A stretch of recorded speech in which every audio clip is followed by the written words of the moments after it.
Hi everyone, Randy Martin here again. Thanks for joining. I'm here to answer a question today that I get quite frequently actually.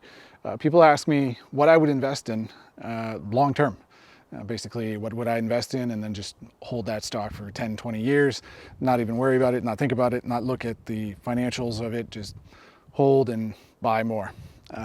And this is what I'm doing, so don't take this as advice. Everybody's situation is slightly different.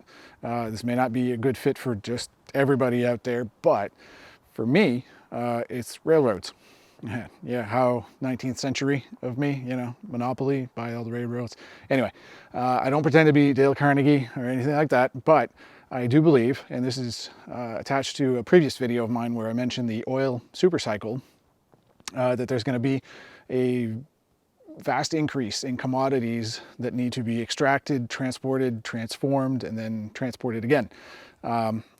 Stuff like copper, iron ore, bauxite for aluminum, you name it, graphite, the list is never ending. And by far the best way to transport this stuff by land is with trains, especially over long distances. Trucks, 18-wheelers don't even come close in terms of cost per ton. The only thing that would be better is by maritime shipping, large cargo ships, but that doesn't always work depending on where you're shipping it. They might not be on a waterway. So the train companies is what I look at.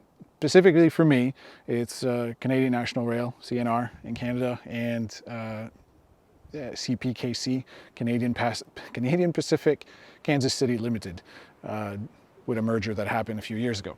The reason for those, they have very large, well-established networks, great track records, they pay small dividends, they're fairly priced, their PE is pretty good, and they're just pretty solid companies when it comes to railroads. They're by far not the only ones. Have some fun, look at the other ones, but those are the ones I look at and I purchase myself. That being said, I think you can expect a very good growth rate from these companies, probably dividend growth as well over the next decade, probably 2 decades, given what we're going into for the economies of Canada and the US. And the second question I get a lot after that is, well, I just bought a stock and it went down. What should I do? What does that mean?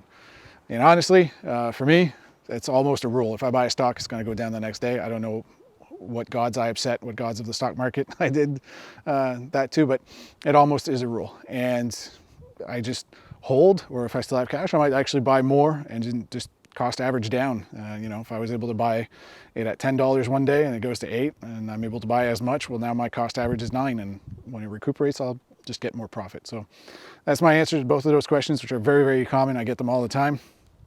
Anyway, if you like and subscribe, also comment down below if you have any questions. Thanks.